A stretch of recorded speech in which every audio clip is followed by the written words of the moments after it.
This episode of Principal Center Radio is brought to you by the Project-Based Learning Network. Dr. Amy Bader, the director, is a professional curriculum writer and the leading expert on standards-based PBL. She trains teachers how to write high-quality PBL units in the Project-Based Learning Curriculum Developer Certification Program, and she teaches leaders how to implement successful PBL initiatives in the Project-Based Learning Instructional Leader Program. Learn more at principalcenter.com/PBL. Welcome to Principal Center Radio, helping you build capacity for instructional leadership. Here's your host, Director of the Principal Center, Dr. Justin Bader. Welcome, everyone, to Principal Center Radio. I'm your host, Justin Bader, and I'm honored to welcome back to the program Dr. James Stronge. James Stronge, PhD, is the Heritage Professor of Education in the School of Education at William and Mary in Williamsburg, Virginia, and he's the president and CEO of Stronge and Associates Educational Consulting. His research interests include policy and practice related to teacher quality and effectiveness, teacher and administrator evaluation, and teacher selection. He's worked extensively with state departments of education, school districts, and national and international educational organizations to support teacher and leader effectiveness, and he presents and consults extensively throughout the U.S. and internationally. James is the author of more than 200 articles and more than 30 books, including Qualities of Effective Principals, now in its second edition, which we're here to talk about today. And now, our feature presentation. Dr. Stronge, welcome back to Principal Center Radio. Thank you for having me. It's a pleasure to be back, Justin. Well, I'm excited to speak with you because we've previously talked about some of your other books. We talked about qualities of effective teachers. And when it comes to qualities of effective principals, I mean, this is kind of our roadmap for our own practice to kind of guide what we're doing day to day and what we're growing toward, and for principal supervisors, for people who evaluate principals and hire principals and make decisions about principals. Also, it is the roadmap to what the profession looks like. So take us into kind of a 30,000 foot view of qualities of effective principals. What does the research say in the broad strokes about what it means to be an effective principal? Perhaps the best place to start, Justin, would be to say principals matter. Next to teachers, principals have the greatest impact on student success of any school-based factor. And in fact, they have a much bigger footprint than we often recognize. If we consider the impact that teachers have, the percentage of or variability in student learning, according to some studies, say John Hattie's, suggest that teachers explain about 30% of that variability, whereas principals only explain about 5% or so. It's still 5 to 10%. It's still second. But remind me, who hired those teachers? Who developed those teachers? Who helped induct those teachers? Who evaluated those teachers? Who coached and supported those teachers and kept them in the profession? Principals play an outsized role in the effectiveness in their school. There's some old research from the Dallas public schools, Dallas, Texas, that found very early when value-added assessments were starting, found that the quickest way to turn around a school, for good or bad, is to change the principal. Principals play a very powerful, dynamic role in the success of any school. So if we take that idea, that's what I built off of, the sort of as the philosophical foundation. Principles matter. That's the foundation I built on for the book in both of its editions, and Qualities of Effective Principals. What is it that principals actually do? Well, let's get right into it then. What are some of those qualities of effective principals? What do the most effective principals do according to the research?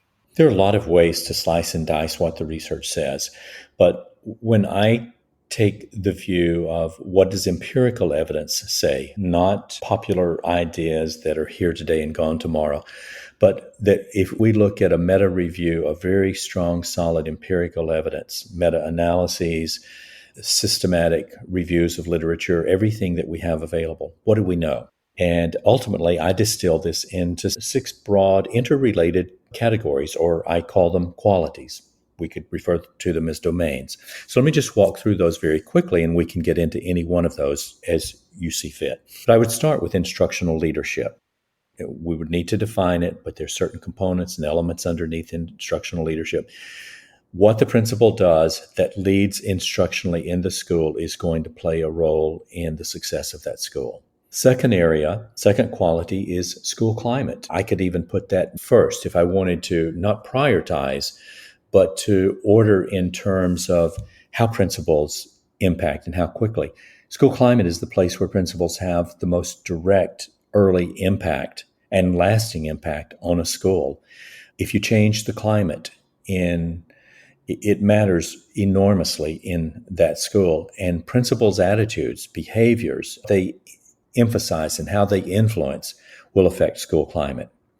Number 3 is human resource leadership or human resource management. We often think that's a function of a district office, but most outside of recruitment, most of the big HR functions happen in the school. I mentioned a moment ago about even interviewing. The selection process is part of it. Induction, development of the teacher. Every time I walk into that classroom, every time I speak to that teacher, evaluation, retention, those are all HR functions and they happen in the school.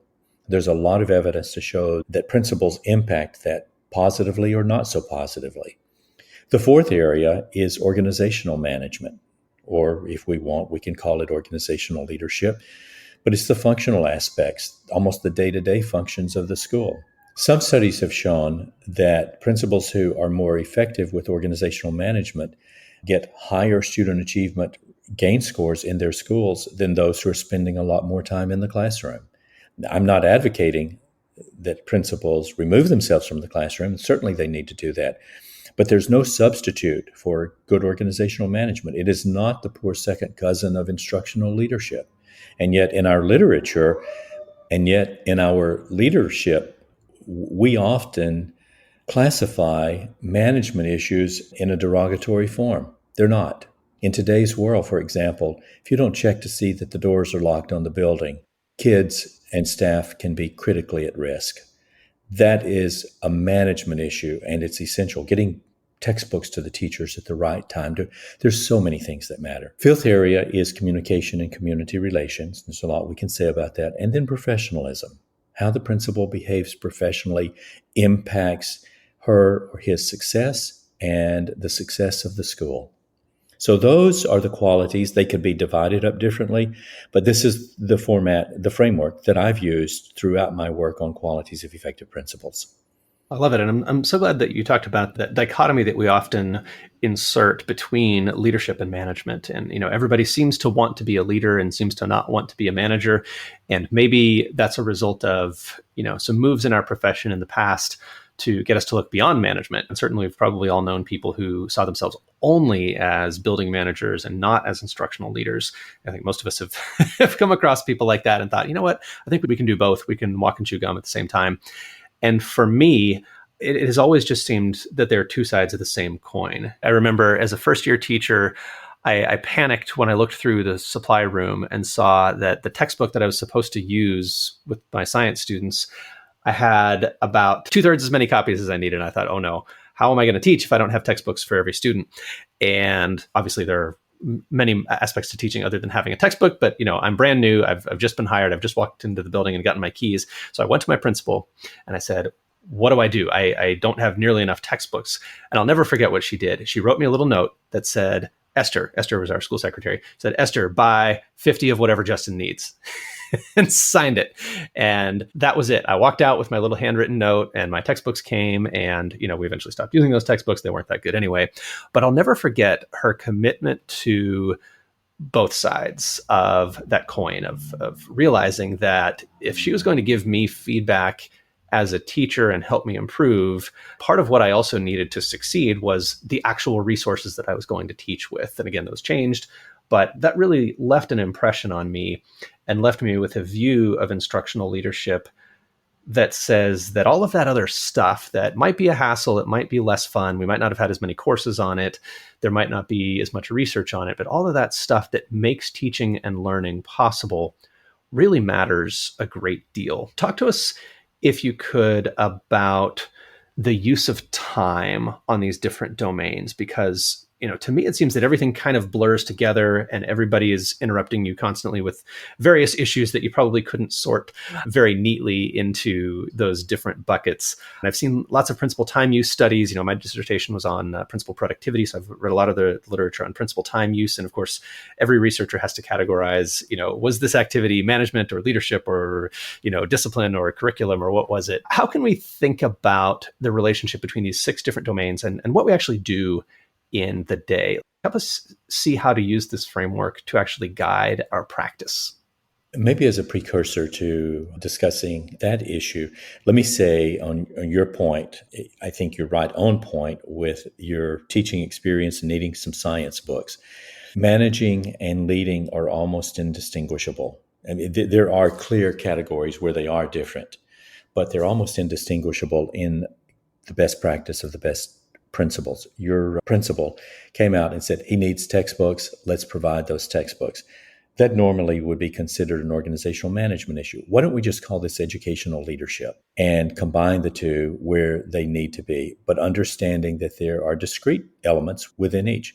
Don't ignore either of those. We do so at our own peril and at the peril of our school if we're not good at instructional discernment and in managing what happens in a school. So they're both really essential. In terms of time, I too have seen lots of studies. I've conducted studies on how principals use time. Most recent evidence that I know suggests that principals spend about 87% of their time on non-instructional. Discover the power of data-driven instruction in your school with IXL. IXL is the most widely used online learning and teaching platform for K-12. It gives you everything you need to maximize learning, from a comprehensive curriculum to meaningful school-wide data. And IXL's diagnostic is research-proven to be a strong predictor of performance on standardized assessments, including NWEA MAP, STAR, and iLearn, just to name a few. The best part? Everything I just mentioned is all integrated into one platform, so you can simplify your EdTech tools. Visit IXL.com/center to lead your school toward data-driven excellence today. Activities, meeting with parents, dealing with a discipline issue, being called away to deal with some meeting, and on and on. And I recall in one study I conducted in Illinois with more than 100 principals, in which I asked the principals to maintain a log of what they do for 28 straight days, including weekends, from 7 in the morning until 10 at night. And in that study, I think the most remarkable thing was that I got more than 100 principals to participate. I bet if I tried to replicate it today, it'd never happen. But for whatever reason, they agreed to participate. The number one time consumer was just administration. And some of that was administrivia. Some of it can be removed from the day. The ability to distinguish on what's important and what's not, and dealing with issues before they become a crisis, is an important element of a good principal. Principals wear all of these hats, and we're not going to remove those hats. All of those things are going to be occurring, all those responsibilities on any given day. The day doesn't belong to the principal. You can't always plan out your day. But I think the way to sort it for me, Justin, is to ask a question. Does this help children? Does what I do make a difference for children? And if dealing with discipline, okay, but let's find a way so that it doesn't keep recurring. Let's find a way to improve the climate in the school so it's not eating up all the time. Do I need to focus on curriculum development? Of course I do, but I can't do it at the expense of other issues. So finding a way to manage and prioritizing, getting rid of the things that are unnecessary and non-impactful, and focusing on the things that matter becomes important. And that whole milieu of all 6 of these categories come to matter. If you remove a principal from communication and community relations, that principal is going to fall flat on his or her face. Do you know the number one reason principals get fired? Bad communication, bad relations. It's not my technical skills, not my conceptual skill. It's relationally based on why I would get fired.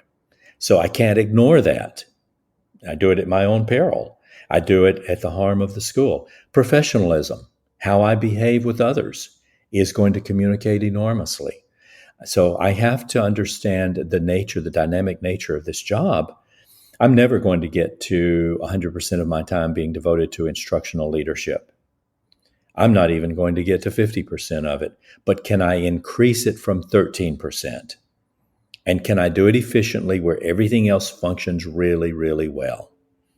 Those are the questions. I'm giving you sort of broad answers instead of very specific ones because I don't know the specific answer. I don't know how much time should be spent on each of these.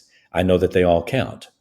And it strikes me as kind of a task of establishing kind of a Maslow's hierarchy of needs for your school. And, to some extent, we're always playing whack-a-mole with problems that come up. But the more we can be proactive and invest in preventing the predictable problems that'll take up our time, like a big one, I think, for a lot of school leaders is discipline, right? If I'm dealing with lots and lots of discipline, that takes huge amounts of time that I can't use for something else as a result. And it's also very frustrating to have to spend a great deal of time on discipline. And as you said, the climate of a school is one of the most visible and impactful effects that a principal has on climate. So maybe using that as an example to think about that, establishing a Maslow's hierarchy of needs and figuring out how do I solve, the biggest and highest leverage problems first. Like, let's say we have a principal who's listening to us today who is spending too much time, in their view, dealing with discipline.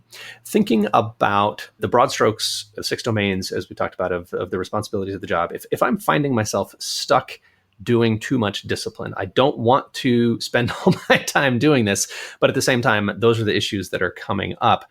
How might I think long-term about making those shifts in what I spend my time on so that maybe 6 months from now, I'm not spending so much of my time on discipline and we're more in a place of where we need to be as a school so that those issues are not taking up so much of my time? How would you think about that issue? I think first we have to recognize that all schools are different and the clientele are different. Some schools have children who are needier, who have perhaps had less discipline previously, and they've been in a school environment where it's been acceptable practice to misbehave. We're not going to get rid of that overnight, but we can turn the school around. That's where the study from Dallas that I mentioned earlier, I think, plays a role. Principals can change the environment. I can give you just a quick example of a time I visited my older daughter's middle school. One morning, I had just some quick, simple business to transact. I think maybe she forgot her lunch money, or I don't remember what it was. But I walked into the school, signed in like I'm supposed to, and stood at the desk in the office and just waited to take care of the business and get out of the way. Well, nobody recognized me. Nobody said anything to me. There were a lot of people passing back and forth behind this counter in the office. Finally, there was a woman who was over in the back shuffling papers, probably very important papers, but shuffling those papers. She didn't come over and greet me. She finally turned around and looked over at me and said, "Is there something I can do for you?" Of course there's something you can do for me. I normally don't walk in off the street and look around in middle schools. I have a reason to be here. That kind of attitude can be traced back pretty directly to the principal and would be pervasive. You can go in, Justin, you can go into 2 schools built by the same architect. In one of them, you smell the coffee, you see student work, you see order in the hallways, you see people going about their business. And in the other one, it's chaotic. What a difference that makes. And in the one school, discipline will be handled, become faster, easier. There will still be discipline problems, but there will be far fewer of those, and that will free up time for teachers to teach and principals to spend time with their other leadership responsibilities. How we function in a school with climate, among other issues, is important. How we create rules, that's part of climate. And how we abide by those rules. Are they fair rules? Do people understand them? I'll give you a second example that's a little more germane, but this one is at the teacher level, and then I think we can extrapolate that to the school level. I conducted a study looking at teachers who were receiving high value-added gain scores and low value-added gain scores. Kids were learning better, faster in some classes compared to others, and compared in 2 different studies, compared how much time those teachers were spending on discipline. And the amount of time in the least effective classes was that there was a disruptive or an off-task behavior about every 12 minutes. In the best teachers' classes, about once every 2 hours. When principals can empower teachers, good teachers, to have that kind of mastery in their classroom, and it gets permeated across 30 classrooms or 50 classrooms in that school, discipline doesn't disappear, but it really dissipates. We have to go into the classroom and have effective practices there, and that does relate to climate, that does relate to instructional leadership, that relates to human resource management and hiring and keeping the best people. It relates to how we manage and organize the school, and on and on. It tends to implicate every one of those qualities of effective principals. So I hope I'm still speaking English in looking at sort of interwoven approach, but there's a very direct way that we can deal with. And just one other point, sort of a postscript. I think it's a mistake when schools set up a structure to hide behavior problems, when they will say in almost a punitive way to teachers, don't send discipline problems to the office. They're still there. Do we want kids to learn? What's happening to help kids succeed? And we have to face the reality, deal with discipline where it happens, find structures, keep working on structures that allow you to smell the coffee, see the work, have order in the hallways and order in the classrooms. And it matters. Absolutely. And I imagine most people are nodding along thinking, who would think otherwise? But I got to tell you, I've heard many teachers say, yeah, in my school, we're not allowed to send kids to the office, or we have to log 3 interventions and 3 parent phone calls before we can send a kid to the office. And I think, I actually would like the lesson to continue, even if there's a behavior that is incompatible with that. And as a leader, I would want to know that. I would want to be able to do something about it quickly so that the whole lesson doesn't get derailed while the teacher makes phone calls and does all these things during class time. What happens to the other 24 kids, and what happens to the other 24 kids in the classroom while you're going through all of those gyrations? We have to keep first things first, which is teaching, and teaching can't occur unless we have good structure. I'm not saying an overemphasis on heavy-handed structure is the right way, but I'm saying good teaching will help dissipate a lot of those problems, and good leading will do the same thing.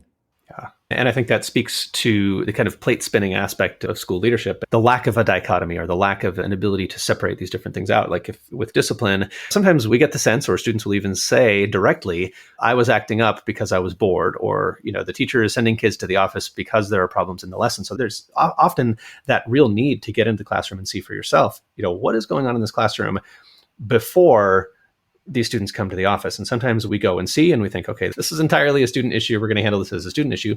And sometimes it's more complex, where the lesson is not adequately planned, the lesson is not engaging, and there are these interactions between what the teacher is doing and what the students are doing that prevent simplistic resolutions to, of treating it simply as a discipline issue. So I really appreciate that integration and that admonition to get into classrooms and be a holistic problem solver when it comes to any given problem that comes up. I wanted to ask you, because one of your domains is on the human resources side, selecting and supporting and retaining high quality teachers and staff. What do you think are some of the implications of the labor market shifts that we have seen in recent years? Because when I was a principal, hiring teachers was a luxurious practice of sifting through literally hundreds of applications and finding the best qualified people. I mean, I would have 100 to 400 applicants if I posted a homeroom teacher, elementary teaching position. What do you see that has changed over the last couple of years, and what implications does that have for how we use our time as leaders and how we think about our responsibilities when it comes to supporting great teaching and learning? Unfortunately, Justin, this is territory where principals are not fully in charge of their destiny. If you have a depleted applicant pool, you can't catch any big fish if there are no big fish to be caught, or even small fish that are promising to grow into big fish. And we do have depleted applicant pools. It's not just the last couple of years, it's the last several years that we have seen a diminishing quality applicant pool. And there are many reasons for that. One of them is pay, and there's no way around it. Some evidence says everything's not about the pay, but at the end of the day, accolades won't buy groceries. I remember an informal study that was conducted at Harvard and asked Harvard undergraduates, what would it take for you to become a teacher? Not teach for America for a couple of years, but to become a lifelong teacher.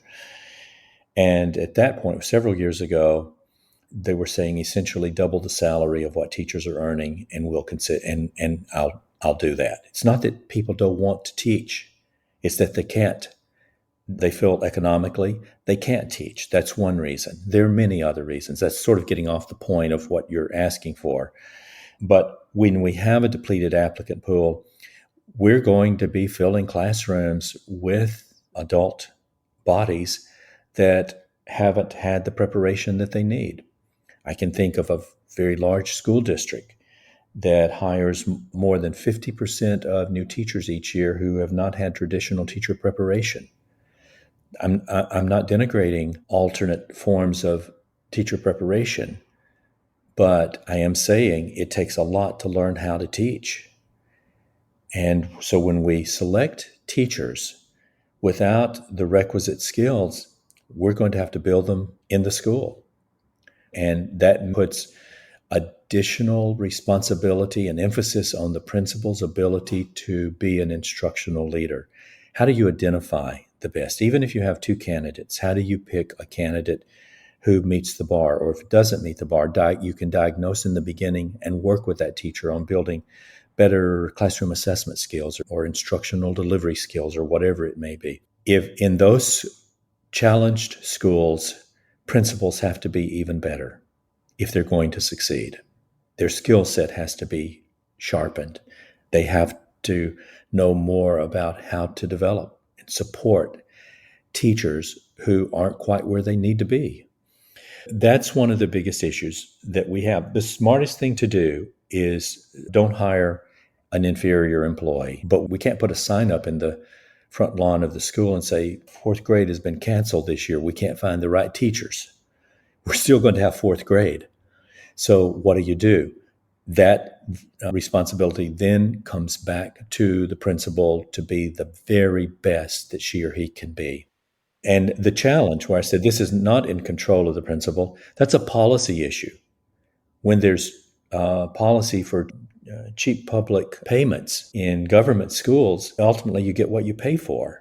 Well, Dr. Strong, I know the hiring of great teachers and the kind of figuring out how do I choose the best and develop the most from the labor pool that I have is one thing for principals to consider when it comes to hiring teachers. I wanted to zoom out a level, though, and think from a superintendent perspective or a district supervisor perspective. People who hire and support principals, how can they best match the principal to the school, to the situation? What are some of the factors you think should go into that decision? Because certainly, I think everybody wants to work in the most functional school possible. It is just an easier job to work in a more functional school. And at the same time, as you said just now, it does take the highest amount of skill to work in a school that has the most improvement to do, the most teacher development to do, the most problems to solve. How do we kind of manage that tension of staffing our schools with high quality principals? Allow me to give a two-part answer. The first part is you mentioned about hiring and supporting principals. I think that's a misnomer. We hire, but I'm not sure we always support. We pour a lot more resources into supporting students for certain, and we support teachers with professional growth opportunities. We don't always do that for principals. Principal can come out of a master's degree. With a master's degree in leadership, we put them in an AP position and we help grow them there, or sometimes they go into a principalship. But then we make the assumption they have everything they need. They don't. Principals need to grow over their entire career just like teachers do. So we have to provide support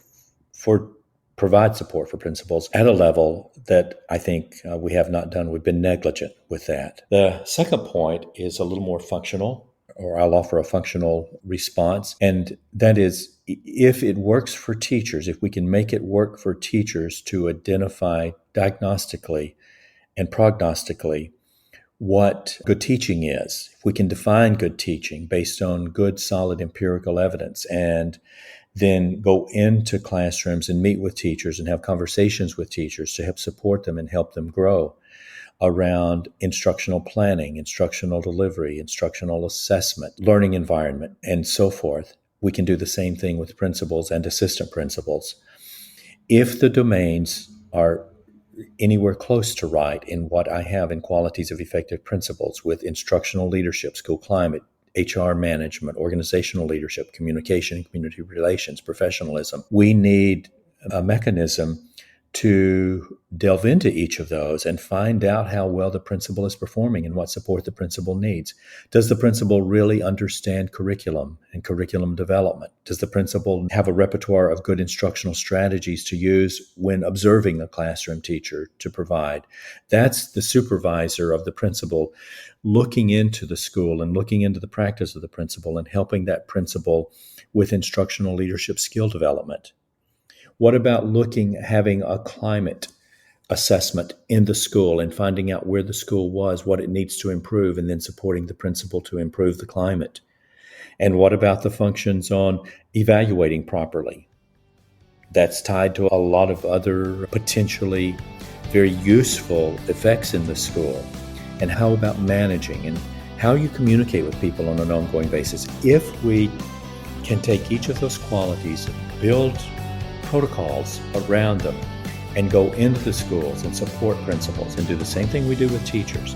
Let's gather data, let's provide quality feedback, and then let's come back and verify that those practices are in place. We help principals grow and we help schools grow. So the book is Qualities of Effective Principals. Dr. James Stronge, thank you so much for joining me again on Principal Center Radio. It's been a pleasure.